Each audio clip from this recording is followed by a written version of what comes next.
안녕하세요, 모터래프 김상영입니다. 저는 현대 모터 스튜디오 강남에 나와 있습니다. 여기 4층에는 굉장히 특별한 전시가 진행이 되고 있습니다. 바로 eGMP라고 부르는 현대차의 차세대 전기차 플랫폼이 전시가 되고 있습니다. 이미 어제 온라인을 통해서 이 플랫폼에 대해서 자세하게 공개가 됐는데, 저는 오늘 여기서 이 실물들을 보면서 현대차 그룹이 이 전기차 시대를 어떻게 준비하고 있는지 이런 것들을 살펴보도록 하겠습니다.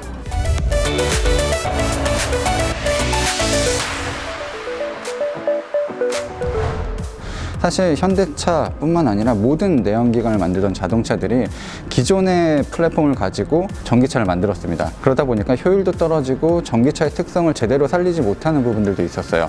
테슬라 같은 경우는 애초에 가지고 있었던 이 플랫폼이 없었기 때문에 처음부터 스케이트보드라고 불리는 플랫폼을 가지고 전기차의 특성화된 플랫폼으로 차를 만들었습니다.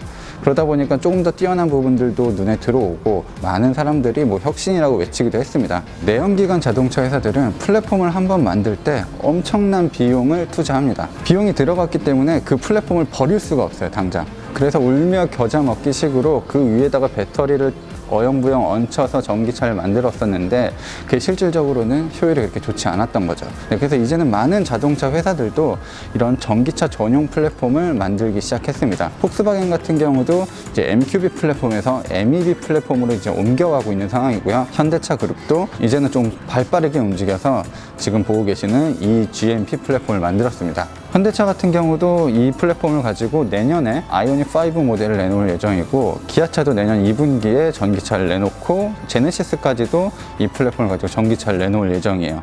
내연기관 자동차들은 차의 뼈대나 여러 구조가 엔진에 맞춰져 있었지만, 전기차 같은 경우는 이제는 배터리가 가장 중요해요. 그래서 배터리 위주의 개발을 하게 됩니다. 그리고 이 배터리 같은 경우도 이제는 모듈화가 잘 돼 있기 때문에 셀을 겹겹이 쌓아놓은 패키징을 하나씩 붙여 넣는 거예요. 차의 크기나 용도에 따라서 이 패키징을 얼마큼 넣느냐에 따라서 갈 수 있는 주행거리나 자동차의 성능이 달라질 수도 있습니다. 그리고 이렇게 평평하게 판을 만들어 놓게 되면 조금 더 배터리를 아래쪽으로 넣을 수도 있고, 그에 따른 무게중심이 낮아지는 효과도 얻을 수가 있습니다. 네, 이렇게 부분별로 나눠져 있기 때문에 자동차의 크기를 설정하는 것도 어렵지 않고요. 이 오버행, 리어행 이런 것들 조절도 쉽습니다. 이 앞부분에는 전기 모터 시스템이 올라와 있습니다. 기존 전기차 좀 다른 부분이 있다면 엔진을 조금 더 밑쪽으로 넣을 수 있다는 장점이 생겼고요. 그리고 이 GMP 플랫폼의 특징 중에 하나는 전기 모터가 양쪽으로 이 샤프트를 통해서 바퀴로 동력을 보내는데, 보통 이 샤프트 같은 경우는 휠 베어링과 이제 연결이 돼 있거든요. 현대차 그룹의 이 GMP 플랫폼은 이 드라이브 샤프트가 휠 베어링과 일체형으로 되어 있습니다. 일체형으로 되어 있다 보니까 기본적으로 하나의 통으로 만들게 되면 강성도 훨씬 더 좋아지고요. 강성 같은 경우는 한 50% 정도 나아졌다고 하고요. 무게는 한 10% 정도 줄었다고 발표를 들었습니다. 이 시스템 같은 경우는 현대 위아가 한 10년 정도 개발을 한 것으로 알고 있고요. 자동차 회사 중에서는 최초로 적용하고 있습니다. 그리고 이 베어링 자체를 일반적인 휠 베어링보다는 면적을 훨씬 더 크게 만들었기 때문에 이런 식으로 일체형이 가능하게 됐고, 이 바퀴에 조향할 수 있는 범위도 훨씬 더 넓어졌다고 합니다. 현대차 그룹 이 GMP 플랫폼도 기본적으로는 후륜구동 베이스입니다. 또 다른 특징 중에 하나는 이제 5링크 서스펜션이 적용이 되어 있습니다. 그리고 이 5링크 서스펜션의 구조 자체도 살짝은 조금 더 공격적인 스타일로 차를 몰 수 있을 만한 스타일이에요. 그래서 결국에는 작은 차에도 이 정도로 구조가 잘 잡힌 서스펜션이 장착이 된다면 전기차 같은 경우도 상당히 재미있게 차를 몰 수 있는 환경이 될 수 있을 것 같습니다. 네, 그리고 미디어 컨퍼런스 때 기자들이 질문을 하는 시간이 있었는데, 전 개인적으로 최근에 발생했었던 코나 전기차 이런 것들 화제에 대해 좀 물어보고 싶었는데, 거기에 대한 현대차 그룹의 설명은 없었고요. 다만 이 배터리를 제작할 때 이제는 그 냉각 시스템을 별도로 빼놨다고 합니다. 배터리 팩 모듈이 들어가고 그 아래쪽에 배터리 냉각을 위한 시스템이 별도로 놓였다고 합니다. 그리고 이 GMP 플랫폼의 가장 핵심적인 특징 중에 하나는 이제 충전을 굉장히 빠르게 할 수 있다는 부분이에요.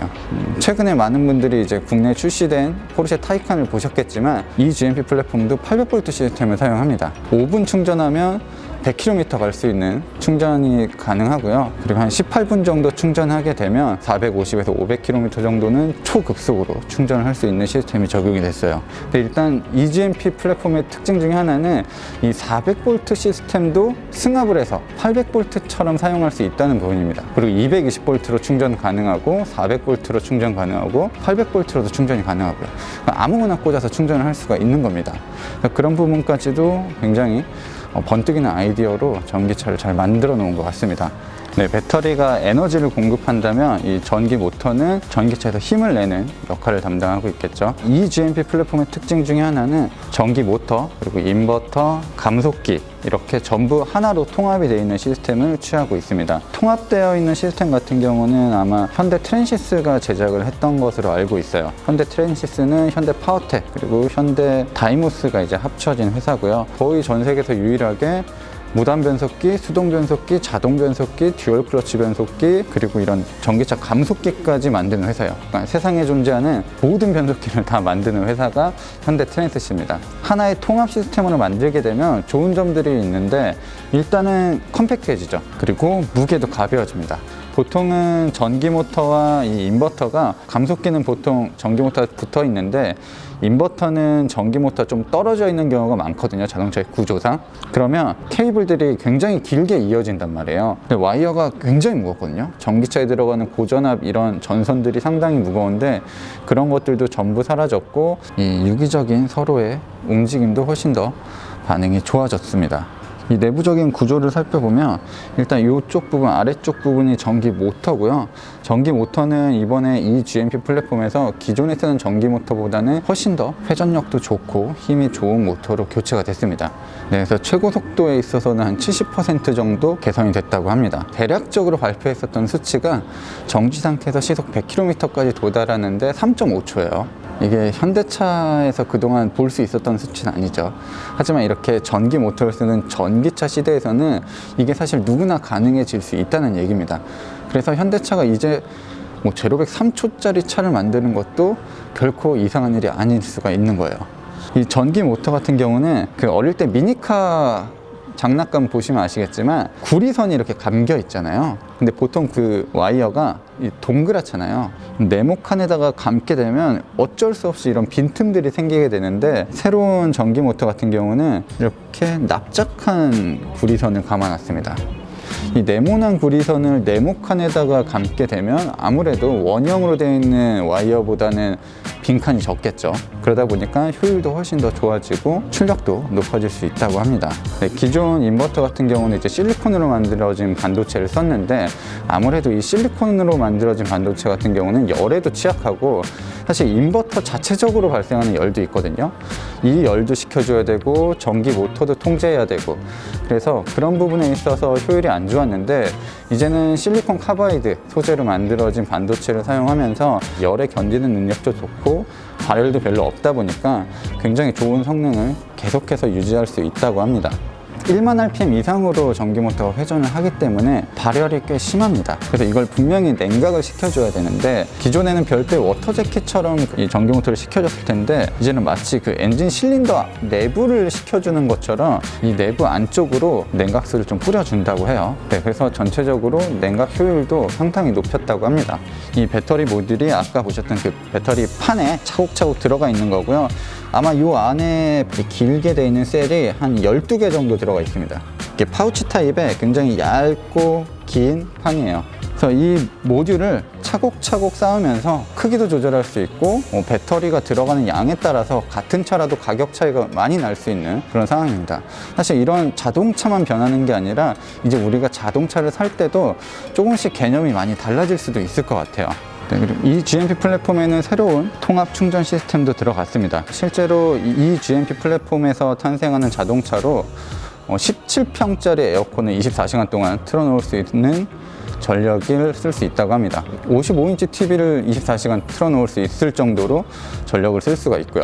그냥 사실 그 정도로 자동차에서 전력을 뽑아 쓰진 않겠지만 하지만 캠핑을 갔을 때 유용하게 쓸 수도 있고 심지어 이제는 길가에 멈춰진 배터리가 부족해서 서 있는 자동차를 충전시켜 줄 수도 있는 그런 상황이 되는 거죠. 네, 아까 보셨던 저런 셰시에 이 뼈대를 이제 딱 얹게 되면 기본적인 자동차의 모습이 나오는 거죠.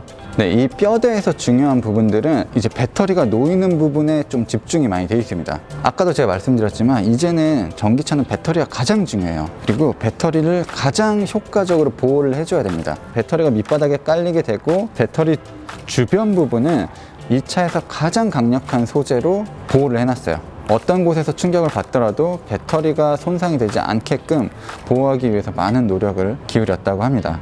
그리고 전기차가 되면서 모듈형 플랫폼이 되면서 달라진 부분들도 있는데 엔진, 굉장히 큰 부품이 사라졌기 때문에 그 부분에 대해서 자유로움이 좀 있게 됐고, 그리고 대시보드 같은 경우도 안쪽으로 더 깊게 들어올 수가 있었습니다. 전기 모터 이런 부분이 굉장히 작아졌기 때문에 전기 모터를 아래쪽에 넣게 되면 이 윗부분에는 공조 시스템을 넣고, 보통 이 부분에 공조 시스템이 들어가는데 이것들이 이제 보닛 쪽으로 갈 수가 있겠죠. 그러면 여기서부터 실내 공간이 시작되는 겁니다. 그러니까 어마어마하게 넓은 공간이 나오겠죠.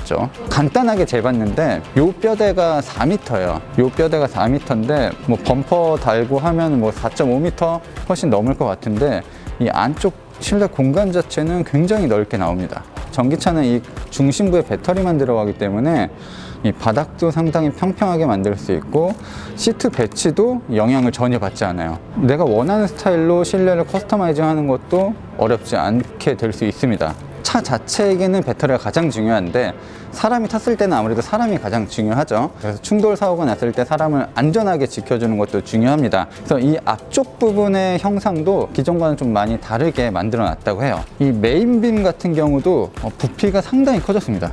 이 길이도 길어졌고 옆으로도 넓어졌어요. 자, 그리고 측면에서 봤을 때 스몰 오버랩 충돌로 이쪽 앞쪽 빔을 때리게 되면 지금 힘은 가운데 쪽, 위쪽, 그리고 지금 서브 프레임이 지금 붙어 있지 않은데 이 아래쪽 서브 프레임으로까지도 충격이 이제 분산되는 구조를 가지고 있고요. 그래서 이 앞쪽은 충격을 분산하고 이쪽 캐빈 이쪽 부분은 최대한 승객을 지켜주는 부분, 이 앞쪽 부분을 지지해주는 구조로 만들어져 있어요.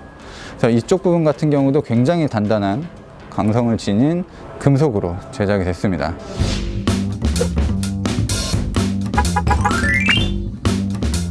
네, 모듈형 플랫폼 같은 경우는 제조사에게 큰 이익을 줄 수 있는 플랫폼입니다. 잘 만들어 놓으면 여러 차종을 쉽게 찍어낼 수가 있거든요. 아마 현대차 그룹 같은 경우도 이 GMP 플랫폼을 가지고 수많은 차량을 앞으로 만들어낼 거예요. 근데 문제는 아무래도 굉장히 다양한 차종이 쓰다 보니까 뭐 설계의 미스나 구조적인 문제점이 만약에 발생하게 되면 그것을 걷잡기도 사실은 좀 어려운 문제가 있습니다. 이 GMP 플랫폼 같은 경우도 사실 현대차가 처음으로 모듈형 플랫폼을 쓰는 건 아니잖아요. 그래서 이 모듈형 플랫폼이라는 것 자체의 장단점도 잘 알고 있기 때문에 이 GMP 플랫폼은 더 각별히 신경을 썼을 것 같고요. 현대차가 공개했었던 기술적인 부분들에서는 상당히 획기적인 것도 많습니다. 모듈형 플랫폼을 아직도 적응을 못하고 있는 자동차 회사들이 대다수예요. 지금 현대차 그룹 같은 경우는 굉장히 빠르게 지금 모듈형 플랫폼을 만들어 놓은 겁니다. 그래서 아마 앞으로도 계속적인 수정이 있을 거고 발전도 있을 거예요. 내년에 1분기에 아이오닉 5가 나가게 됐을 때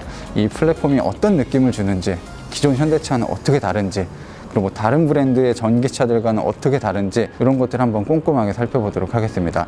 시간 되시면 현대 모터 스튜디오 강남 오셔서 이 GMP 플랫폼 구경하시면 굉장히 좋을 것 같습니다. 전 지금까지 모터그래프 김상영이었습니다.